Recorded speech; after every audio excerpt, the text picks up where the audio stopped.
Peraí. Bom, pessoal, comecei a gravar. Eu vou falar hoje sobre a nossa disciplina, né, sobre o objeto de estudo da nossa disciplina, mas com um olhar focado para o tipo de abordagem que nós vamos desenvolver a partir de agora. Porque, vejam, quando eu falo em objeto de estudo da nossa disciplina, vocês devem estar se perguntando, ué, mas tá claro, professor, a disciplina chama Direitos Humanos. É claro que o objeto de estudo dessa disciplina são os direitos humanos.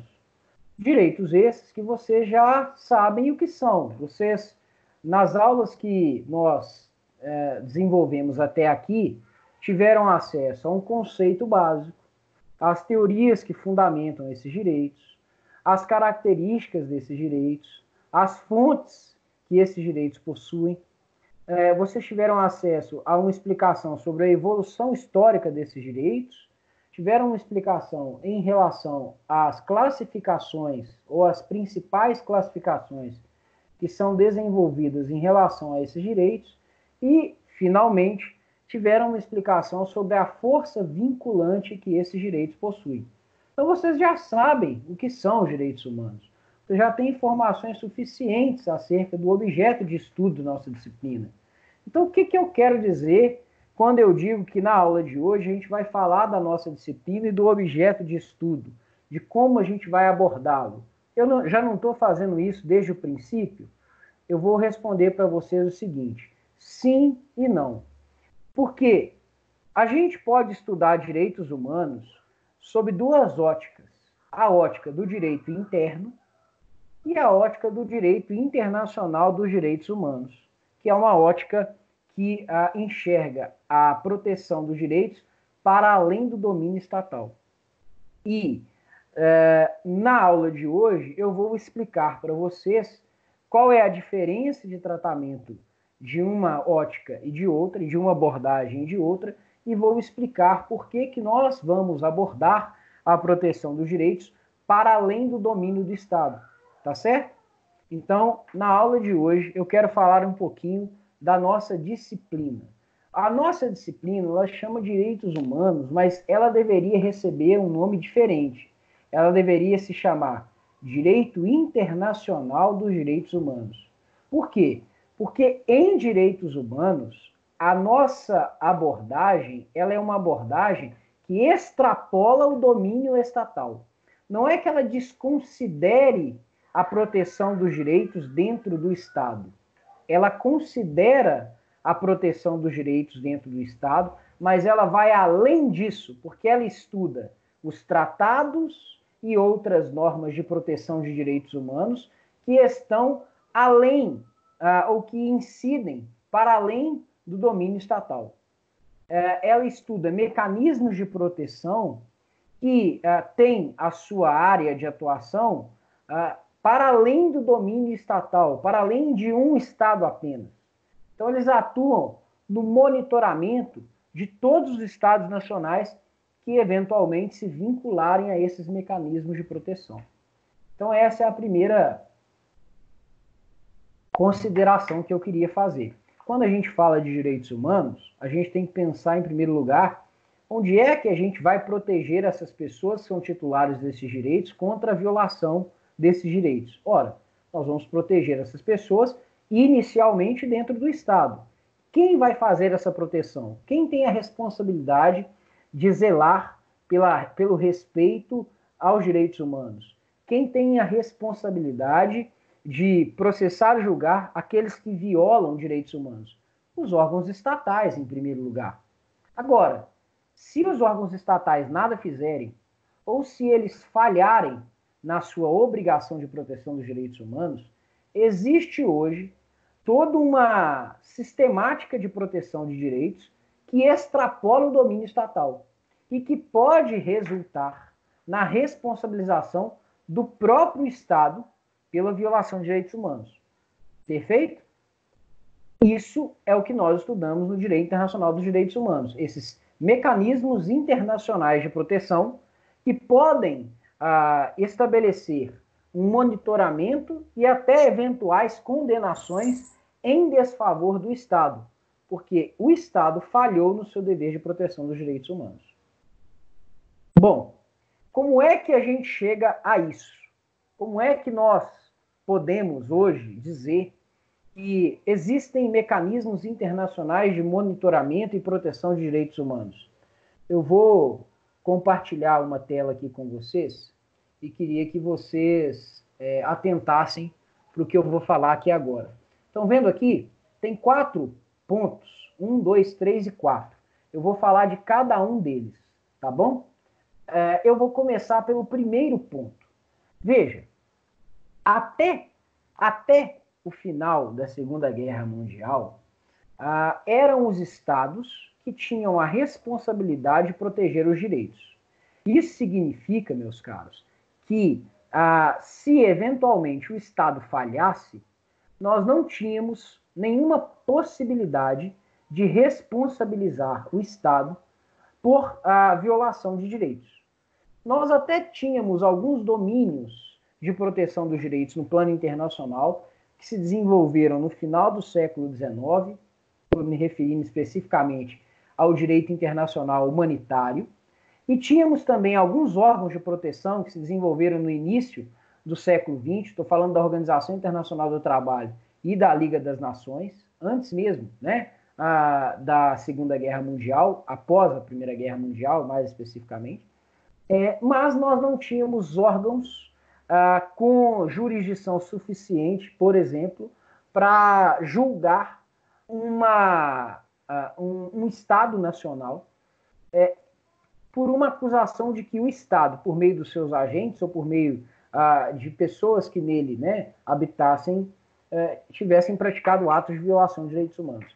Essa consciência da necessidade de criar mecanismos internacionais de proteção decorre do fim da Segunda Guerra Mundial e da constatação de que o Estado, de fato, por meio dos seus órgãos, dos seus poderes, não era suficiente para a proteção de direitos, porque, por vezes, essas instituições poderiam ser utilizadas para violar direitos humanos.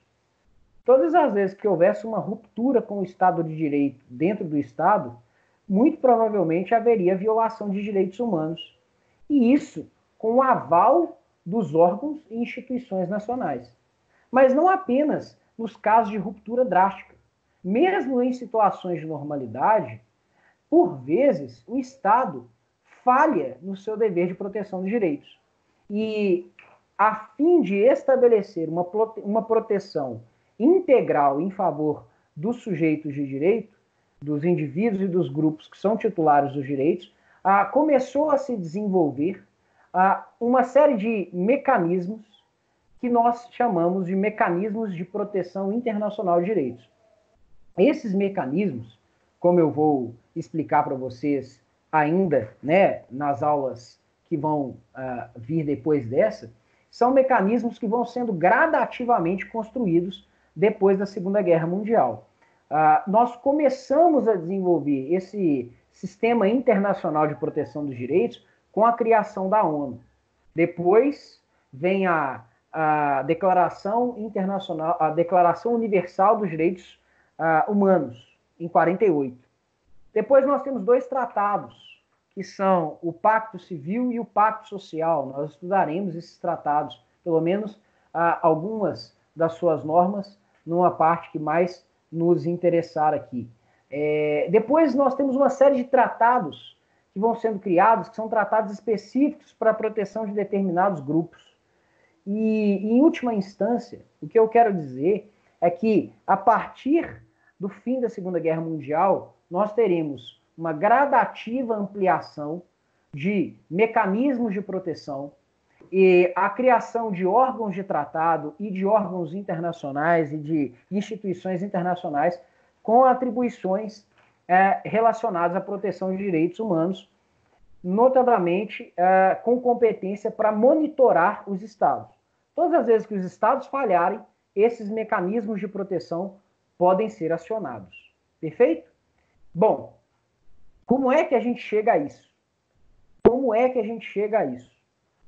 Como é que é possível hoje um Estado soberano, Brasil, Argentina, Estados Unidos, Espanha, Portugal, como é que é possível conceber que Estados soberanos se submetam a instituições internacionais que podem, inclusive, estabelecer, em desfavor desses Estados, recomendações e até mesmo condenações, quando nós estamos falando de cortes de direitos humanos? Bom, é isso que eu vou explicar aqui nesse tópico 1.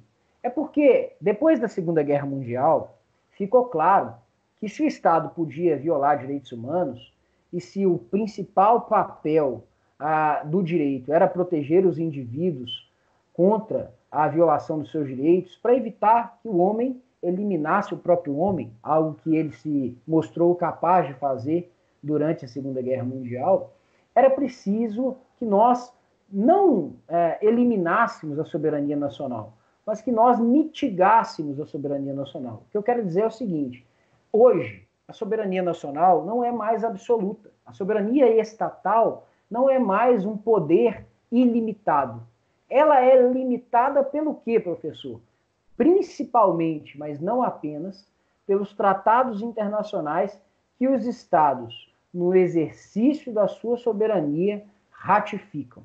Quando um Estado ratifica um tratado de direitos humanos, ele voluntariamente está se sujeitando às normas que são estabelecidas naquele tratado, inclusive ao monitoramento dos órgãos que são criados por aqueles tratados.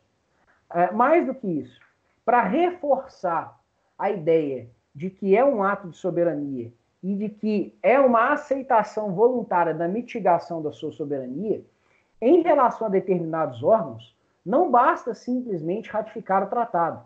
É preciso reconhecer, além disso, de forma expressa, a jurisdição daquele órgão sobre o Estado. Vou te dar um exemplo. Quando o Brasil ratifica a Convenção Americana de Direitos Humanos, automaticamente ele se sujeita à atuação, né, da Comissão Interamericana de Direitos Humanos, que é um órgão da OEA e também o órgão da Convenção Americana de Direitos Humanos. Ela tem algumas atribuições estabelecidas na Convenção Americana.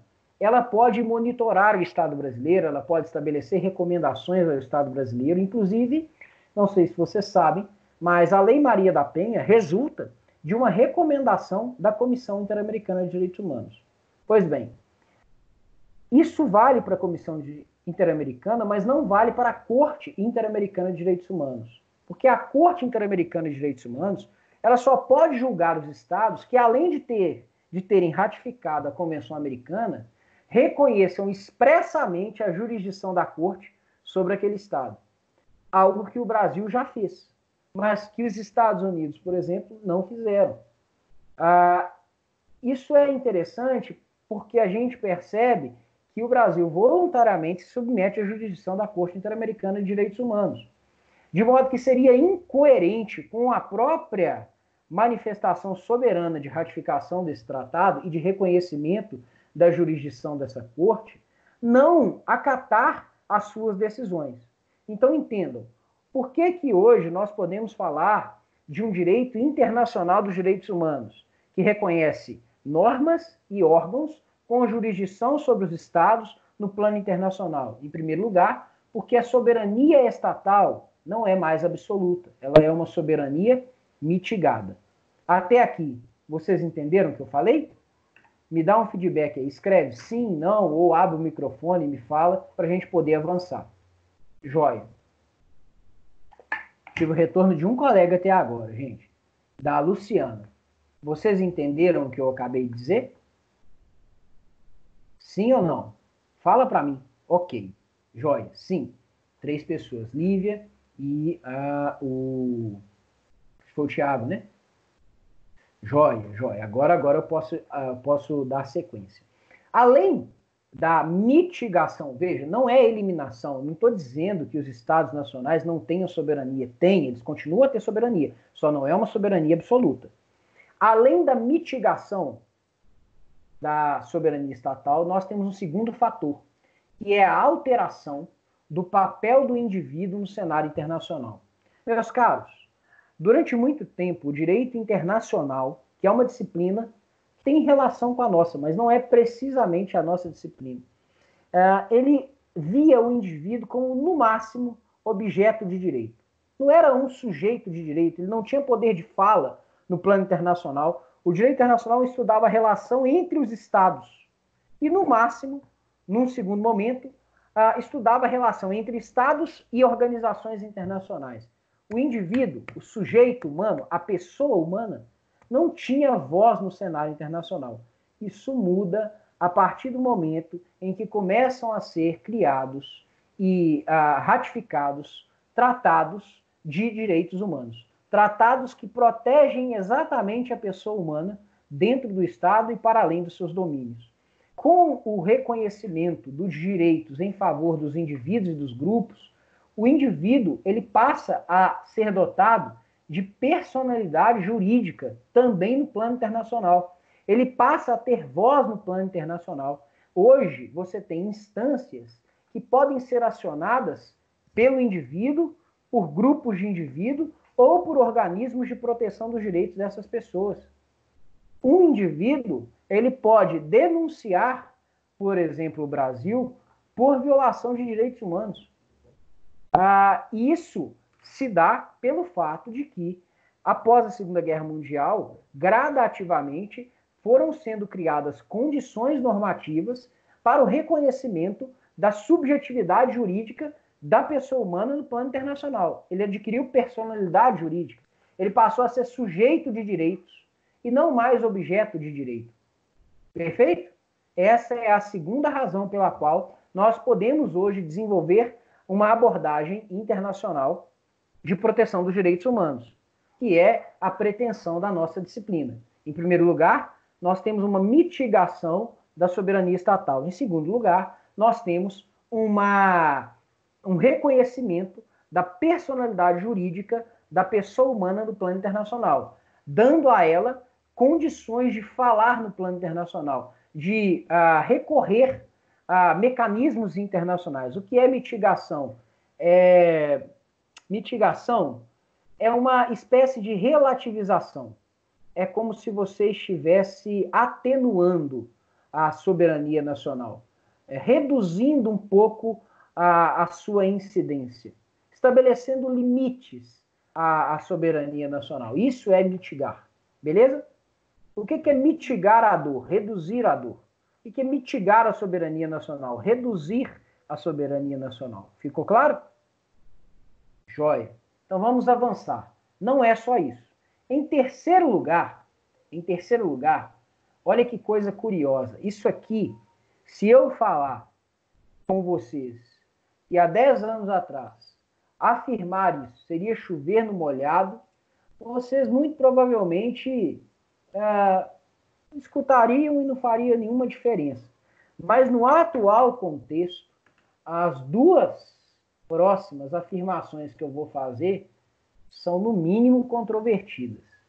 Veja, a terceira razão pela qual é possível falar de proteção internacional dos direitos humanos é porque há uma relativa uniformização dos sistemas políticos no mundo no molde do Estado Democrático de Direito. Deixa eu te explicar isso.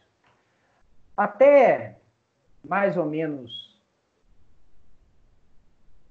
4, 5 anos atrás, havia um consenso mesmo, de que a democracia era o regime político mais adequado e que estava fora de questão recorrer a sistemas autocráticos, porque sistemas autocráticos eram sistemas que, além de contribuir, né, para o abuso de poder, para que nós tivéssemos uma falta de controle, né, sobre a qualidade do poder, contribuir para a violência, né, contra as pessoas, né, era um sistema que não dava oportunidade àqueles que efetivamente, né, eram governados de participar do governo. o que o sistema democrático faz, porque a democracia, etimologicamente, é o governo do povo, né? É o sistema político que permite ao povo participar da construção das decisões políticas, direta ou indiretamente, por meio das formas de participação que são construídas na democracia. Bom, parece que o áudio está dando um delay desde o início. Todo mundo, acho que é só é só o seu, porque ninguém reclamou isso não, tá? Pode ser a sua internet aí, beleza? Vocês estão com um delay na minha voz, gente? O meu tá de boa, então é a sua internet mesmo, colega. Então vamos lá. Eu digo para vocês o seguinte: eu me formei, Bernardo, isso tem algo a ver com direito comparado? Não, não tem. Espera um pouquinho. Aliás, vamos lá, tem sim, mas eu vou te explicar em que medida que isso tem a ver com direito comparado, tá? E que medida não tem. Eu vou ser bem específico aqui. Vou te responder essa pergunta primeiro, porque muito provavelmente, se eu me alongar demais, talvez você se perca na explicação. Tem a ver com o direito comparado no seguinte sentido: nós estamos analisando, em geral, os ordenamentos jurídicos e constatando que, pelo menos até 5 anos atrás, a maioria dos ordenamentos jurídicos estabelecia as suas bases em torno de um regime democrático e todas as instituições estavam, pelo menos no papel, imbuídas no intento de proteger direitos humanos. Então você tinha uma relativa uniformização dos ordenamentos jurídicos estatais, que, se fossem analisados comparativamente, iriam confirmar o que eu estou afirmando para você. Então, nesse sentido, tem a ver com direito comparado, sim. Em que sentido não tem a ver? Quando a gente fala em direito comparado, geralmente a gente está fazendo o seguinte: a gente está fazendo uma análise do nosso ordenamento jurídico, de uma situação concreta, e tentando solucionar essa situação concreta a partir, né, de comparações que nós vemos em outros sistemas. Eu quero explicar isso com um pouco mais de assertividade, ou seja, eu quero ser um pouco mais claro nisso. Estou querendo te dizer que numa análise de direito comparado, geralmente você analisa o nosso direito e faz comparações daquilo que você tem aqui com aquilo que você tem em outros estados. Geralmente para solução de um problema que aconteceu aqui, geralmente para tentar preencher uma lacuna, porque o nosso sistema não tem algo que tem em outro lugar, mas sempre tentando entender uma situação a partir da comparação de dois sistemas. A nossa preocupação extrapola isso, vai muito além disso. Então, nesse aspecto que eu estou mencionando, a gente vai extrapolar em muito a preocupação de direito comparado. Ficou claro? Para quem perguntou? Sim? Ficou claro, gente? Escreve aí para mim, ou então fala, né? Porque senão eu não consigo. Tá, estou tendo alguns retornos aqui de que sim, né?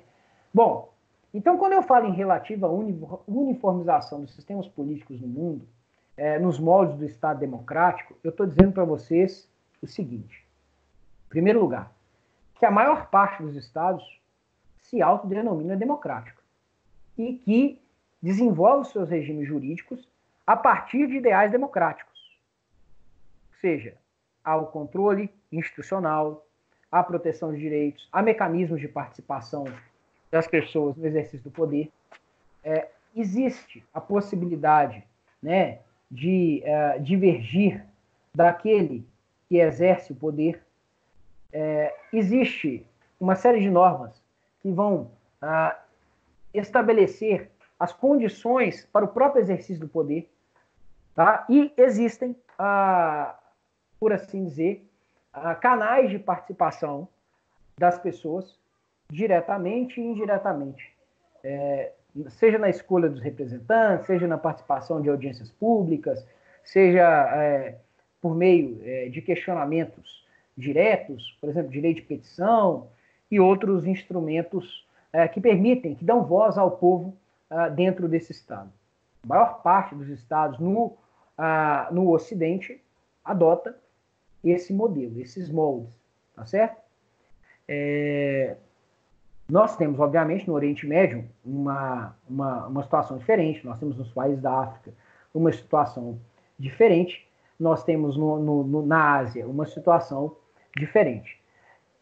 Mas ainda assim, no mundo ocidental, havia um consenso em torno da democracia, que, curiosamente, por conta de crises na área trabalhista, falta de emprego nos lugares, a queda da qualidade de vida das pessoas em decorrência do processo de automação, o nível de desigualdade social ampliado em diversos locais do mundo, a despeito, né, do enriquecimento de um grupo pequeno, mesmo com reconhecimento de direitos sociais, econômicos e culturais, isso começou a gerar um mal-estar nas pessoas e, curiosamente, deu aso a um surgimento de um pensamento autoritário, ao ressurgimento de um pensamento autoritário, que causa, segundo alguns autores, na atualidade, um mal-estar em relação ao regime democrático. Não é que esses autores estejam questionando o regime democrático.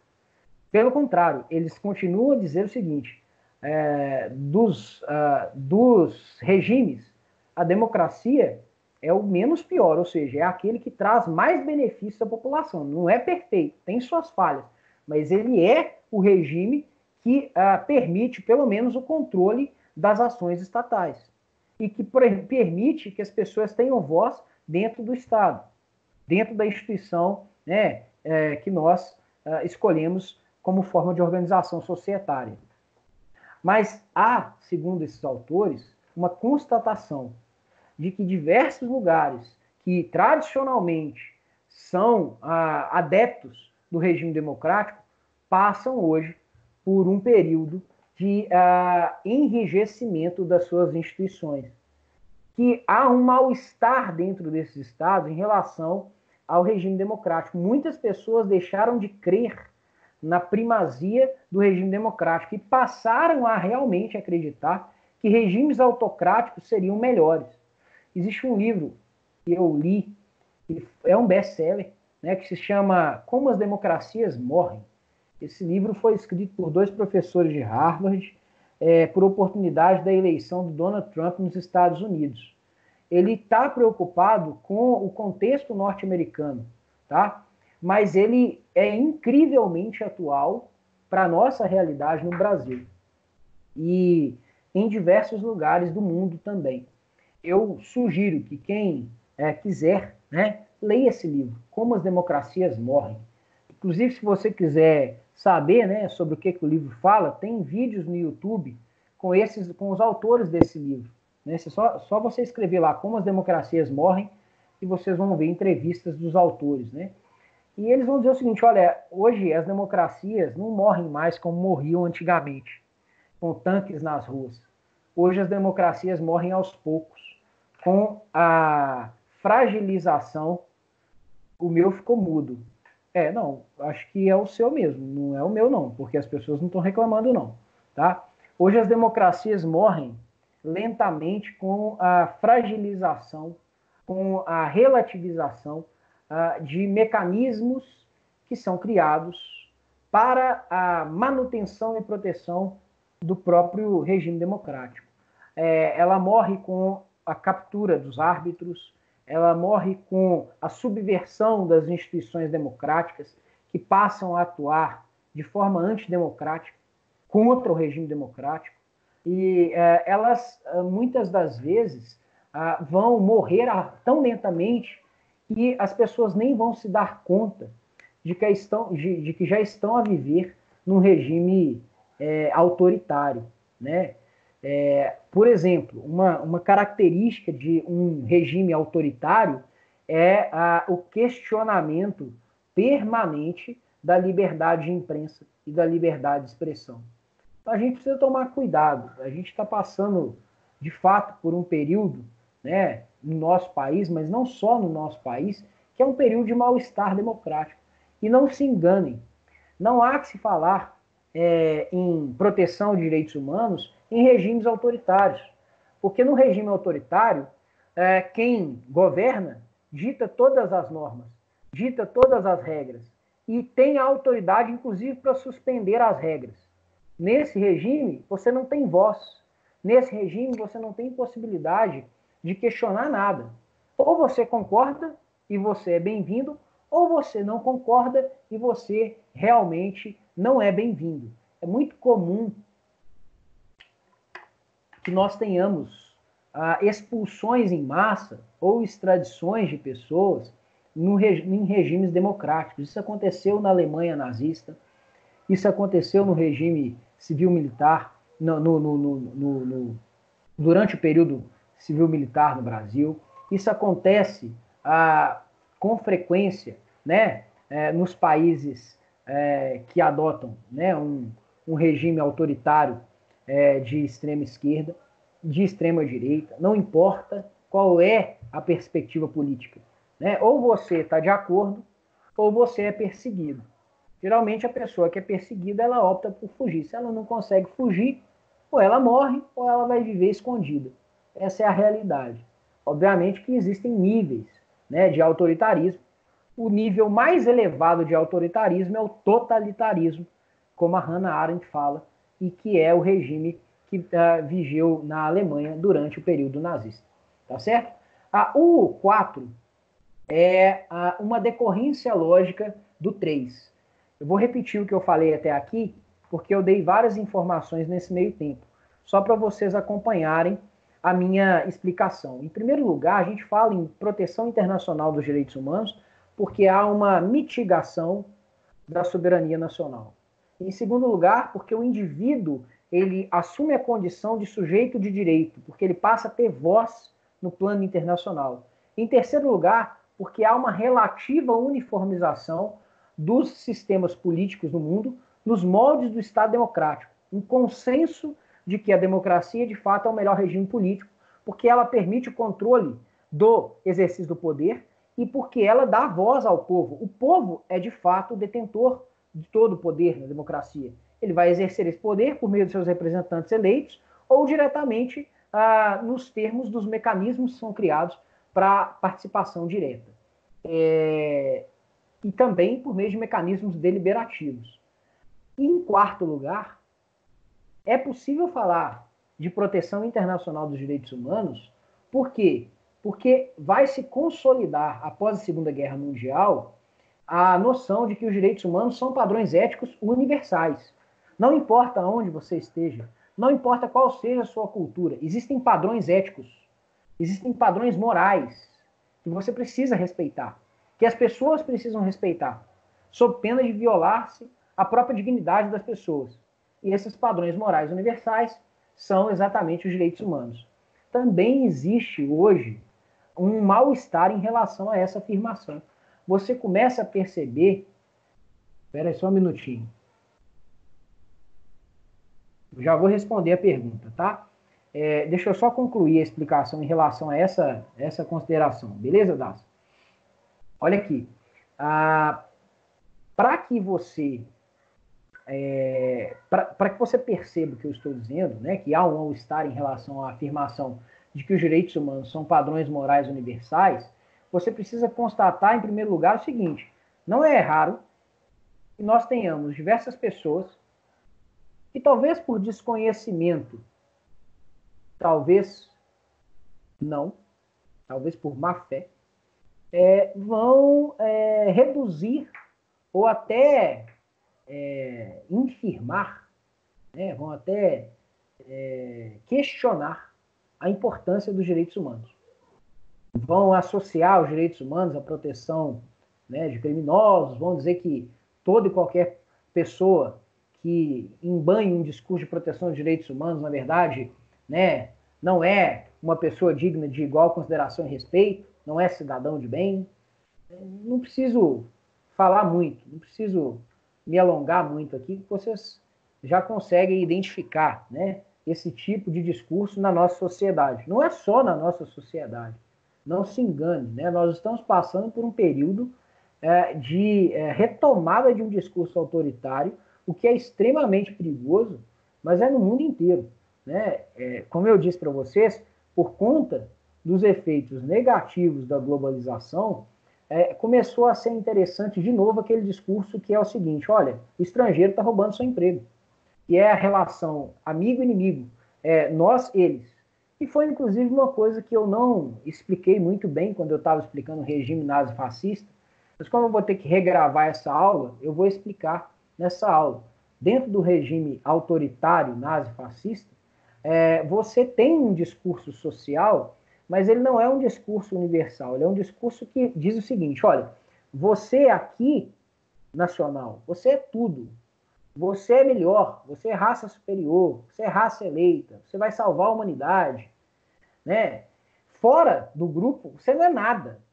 Se você não é nacional daquele estado, você não é nada. Você pode, inclusive, ser julgado dentro de uma câmara de gás. É a relação nós, eles, amigo e inimigo. E esse tipo de discurso, ele começa a se retomar. Veja o que acontece, por exemplo, na Europa. Olha o que aconteceu na Inglaterra com o Brexit. O que é o Brexit? A Inglaterra optando por meio de deliberação popular, por meio de plebiscito, sair da União Europeia. Algo que a médio e longo prazo tende a ser péssimo para a Inglaterra, porque a Inglaterra vai ter que comercializar os seus produtos sobretaxados para a União Europeia.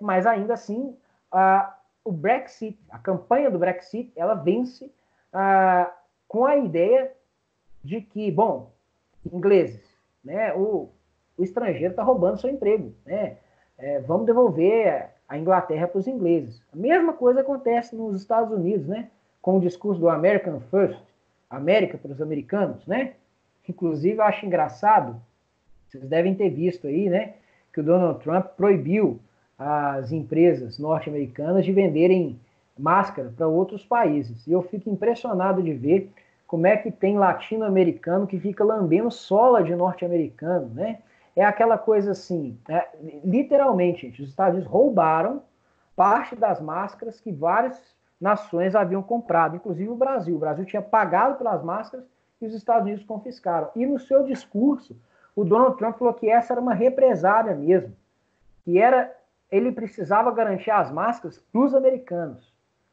Veja como é que esse é um discurso xenofóbico, anti-humanitário. É muito perigoso. Então, isso não é um fenômeno que acontece só no Brasil, isso é um fenômeno que nós estamos vivendo.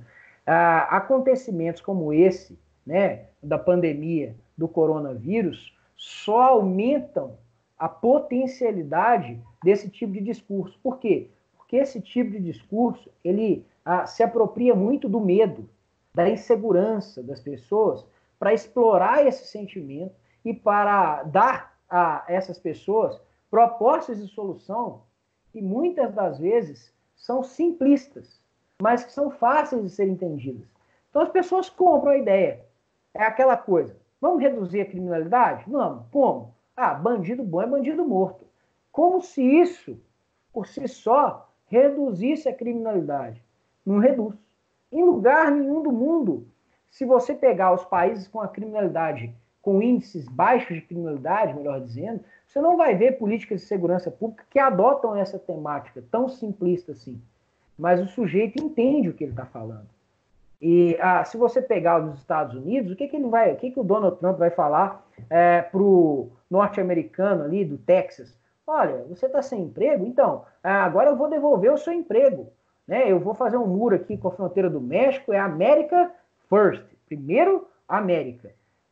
E o sujeito, como ele está numa situação de insegurança, ele está desempregado, ele está numa situação de vulnerabilidade, e ele está com medo, ele está inseguro, ele compra esse discurso. Então, hoje, nós vivemos, sim, uma situação de mal-estar em relação a essa afirmação de que os direitos humanos são padrões morais universais. Mas isso não significa que eu esteja desmentindo essa afirmação. Eu continuo a acreditar que os direitos humanos são padrões morais universais. E, por exemplo, eu não posso admitir, ainda que isso aconteça, que as mulheres sejam submetidas a maus tratos dentro das suas casas. Eu não posso admitir, ainda que isso aconteça, que determinadas pessoas, pelo fato de serem portadoras de deficiência, serem pessoas com deficiência, que elas sejam discriminadas dentro da sociedade. Eu não posso admitir, por exemplo, independentemente da cultura, que, por exemplo, determinadas tradições não admitam que a pessoa tenha liberdade de crença. E por aí vai. Eu poderia dar vários exemplos.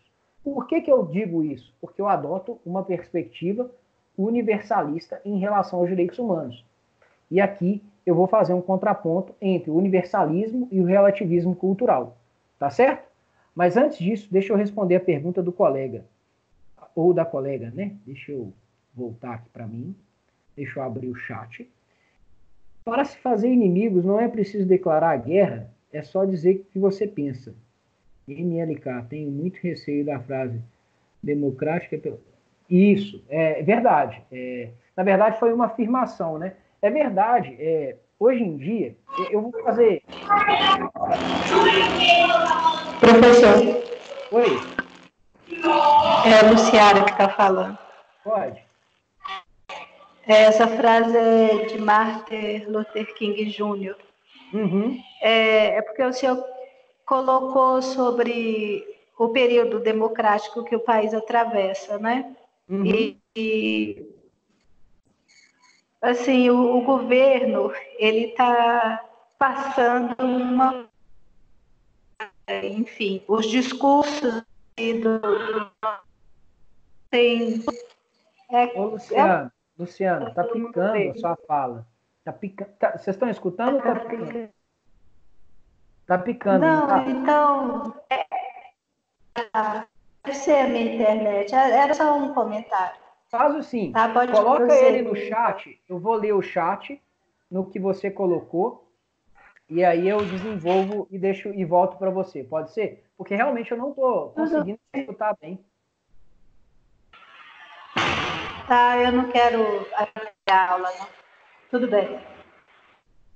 Não, não, não é nem a questão de atrapalhar. Na verdade, eu acho que a sua contribuição é muito relevante aqui, mas eu não estou conseguindo te escutar bem. Não sei se os colegas estão.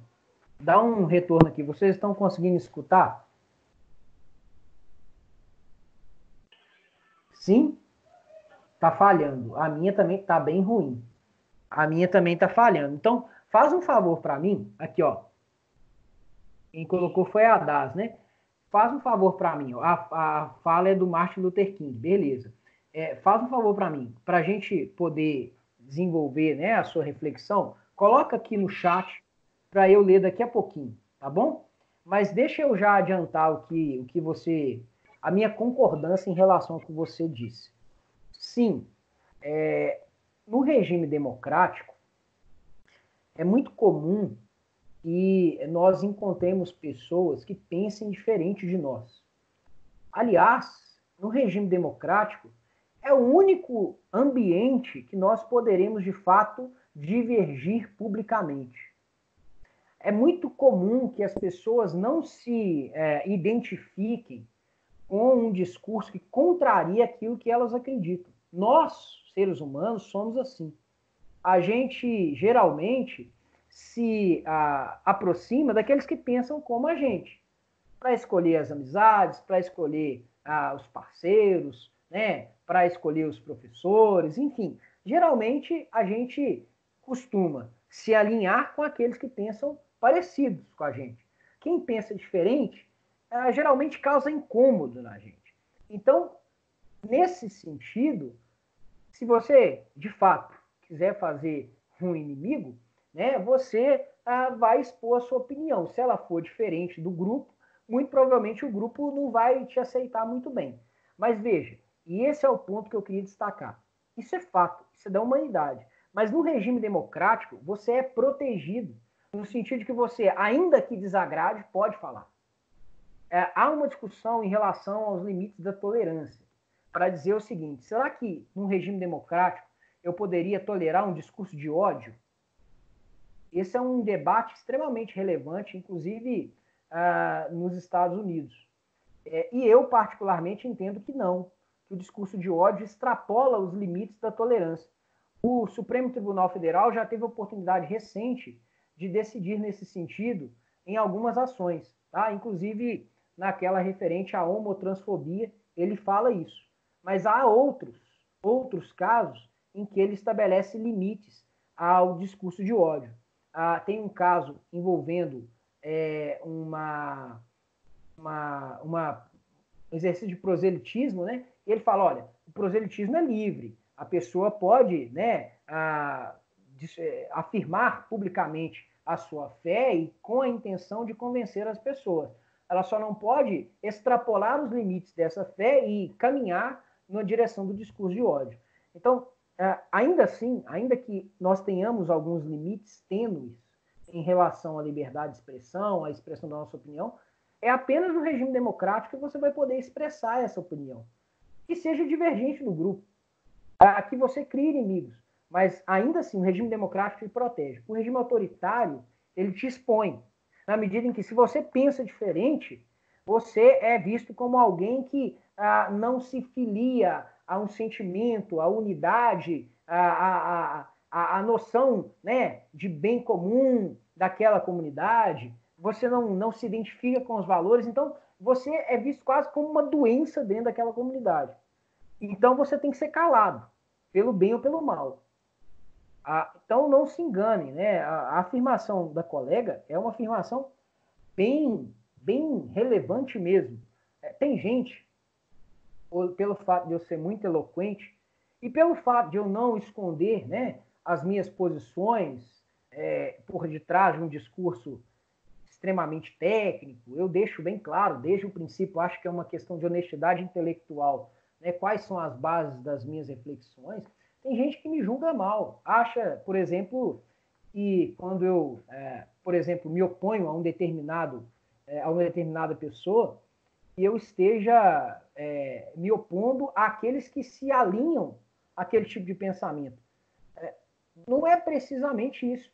Na verdade, o que eu estou querendo dizer é que, dentro do regime democrático, a proteção dos direitos humanos vai garantir, inclusive, essas pessoas em relação ao direito que elas têm de ter as suas próprias opiniões.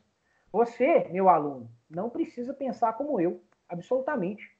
Você tem o direito de pensar diferente de mim. A única coisa que eu te peço, e sempre falo isso, porque nós estamos num ambiente universitário, se você vai divergir de mim e expor as suas razões, que você exponha as bases que fundamentam as suas razões. Porque é na universidade que você vai ser questionado em relação às razões pelas quais você pensa desse ou daquele jeito. Entenderam? Então, tomem realmente cuidado. A colega falou uma coisa que é relevante. Eu posso garantir para vocês, né, que ao longo dos meus 9 anos de docência, muito provavelmente já fui mal interpretado, né? Às vezes as pessoas confundem eloquência com imposição, absolutamente. Sou bastante eloquente em relação a alguns assuntos, que não significa que eu não esteja aberto às opiniões alheias e aos argumentos que são utilizados para embasar essas posições. Eu só, quando estou num debate, tento defender as posições que eu entendo que são coerentes, com base nos argumentos que eu possuo, né? E, obviamente, isso não significa que eu esteja certo, tanto é verdade. E, por mais de uma vez, eu já sugeri a vocês que colocassem à prova aquilo que eu estou falando, né? Que fossem buscar nas obras, nos livros, a atestação daquilo que eu estou falando, né? Bom, infelizmente o microfone dela falhou, né? Ela falou que pode prosseguir.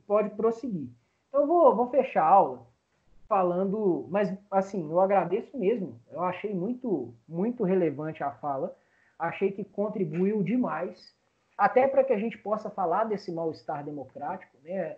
É curioso, assim, que as pessoas não se deem conta de que o regime democrático é condição do exercício dos direitos humanos e que a proteção dos direitos é condição para o exercício do direito do Estado democrático de direito. Não tem uma coisa sem a outra. Né? Não há Estado de direito sem democracia radical. E no plano internacional, quando a gente fala de proteção dos direitos humanos, a gente está ampliando o nível de proteção do indivíduo contra abusos que advêm das pessoas, dos agentes estatais e do próprio Estado, né? Porque fala por meio de seus agentes. Isso te protege. Você pode divergir de mim, não importa.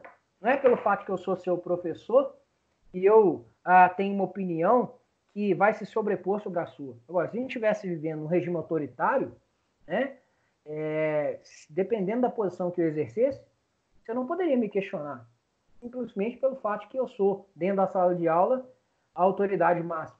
Entendeu? É um discurso que emudece e encerra o debate, encerra o diálogo. Não tem diálogo. Ou você concorda comigo e você é bem-vindo, ou você não concorda comigo e você não é bem-vindo. Olha, não gostou? Tchau. Brasil, ame-o ou deixe. A gente já teve esse lema, né? Ora, eu duvido que você tenha, de fato, um brasileiro que não goste desse país. Só que as pessoas têm visões diferentes acerca do que é melhor para esse país. Isso só é possível no regime democrático. Porque se nós não vivêssemos no regime democrático, isso não seria possível. Por isso me preocupa o momento que nós vivemos, não só no Brasil, mas no mundo. Tá? Porque as pessoas começaram a questionar essas bases. E já havia, né, motivos históricos suficientes para que a gente tivesse um consenso em relação à primazia dessas bases. Tá bom? Bom, vou fechar falando de universalismo e relativismo cultural. Universalismo, gente, portanto, no campo da abordagem dos direitos humanos, aquela concepção que enxerga os direitos humanos a partir das bases de Kant, ou seja, como imperativos morais universais. Não importa a cultura, não importa o lugar onde você está, esses direitos devem ser protegidos. Se a cultura se contrapuser a esses direitos, a cultura deve ser superada em nome da proteção desses direitos. Tá? Isso é relevante. Não importa onde você está, a sua nacionalidade, a sua religião, o seu sexo, não importa. Você jamais pode opor questões locais, questões referentes à cultura, à proteção dos direitos humanos. Por quê? Porque esses direitos valem para todos. São imperativos morais universais. Essa é a visão universalista dos direitos humanos. Ela não é a única. Existe quem defenda um relativismo cultural em relação aos direitos humanos. O que dizem os relativistas culturais? Que primeiro vem a cultura, depois os direitos. Que direitos são protegidos para os relativistas culturais? Aqueles que se adequam a determinada cultura. Então, ao contrário dos universalistas, os defensores do relativismo cultural vão defender a ideia de que os direitos humanos não são padrões morais universais. São direitos que uma determinada cultura admite como válidos. Então, para um relativista cultural, por exemplo, não há nenhum problema em proibir, por exemplo, as mulheres de andarem sem burca nas ruas, ainda que elas não adotem, né, como profissão de fé a religião islâmica. Por quê? Porque aquela cultura ela condicionou a liberdade de locomoção das mulheres ao uso da burca. Isso é uma afirmação de um relativista cultural. Um universalista diria, em hipótese alguma. Por quê? Porque a liberdade de crença é algo que se aplica independentemente da cultura. Então, se ela não professa aquela religião, ela não pode ser obrigada a seguir os preceitos daquela religião. Então, independentemente da cultura, você protege a pessoa. Você tem uma tensão entre essas duas vertentes. A nossa disciplina, ela vai optar por qual? Pela perspectiva universalista. Beleza? E existem, né, agora efetivamente, para fechar, existem algumas doutrinas, alguns autores que vão tentar compatibilizar o relativismo cultural com o universalismo. E vão estabelecer, por assim dizer, algumas mitigações ao universalismo em favor, né, de um multiculturalismo emancipatório, tá? Dizendo o seguinte, olha, de fato, os direitos humanos são padrões morais universais, mas o conteúdo desses direitos é estabelecido a partir de um diálogo intercultural. Você tem que ouvir as pessoas. Não é uma coisa de cima para baixo. Um dos autores que vão dizer isso é o Boaventura de Souza Santos, que é um sociólogo português muito importante. E outro autor também, né, no meu modo de ver, vai adotar uma visão desse sentido, é o Jürgen Habermas, um filósofo alemão, talvez ainda, né, hoje, o maior filósofo vivo que nós temos. Beleza? Na próxima aula, a gente retoma desse ponto. A gente acabou de debater aqui, né, a tensão entre o relativismo cultural e o universalismo, e eu disse para vocês que existe ainda uma terceira corrente que vai defender uma espécie de, se a gente quiser usar, né, o nome que o Boaventura dá, universalismo de confluência, que é uma espécie de compatibilização entre o universalismo e o relativismo cultural, dizendo, olha, os direitos humanos são de fato padrões morais universais, mas o conteúdo deles se desenvolve a partir de um diálogo entre as culturas. Não é uma coisa colocada de cima para baixo. As pessoas precisam participar da construção desses direitos, dando significado a esses direitos. Beleza? Compreendido, gente?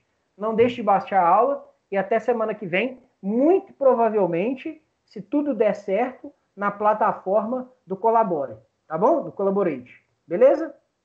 Tchau, gente. Eu confirmo com vocês, viu? Tchauzinho. Até mais.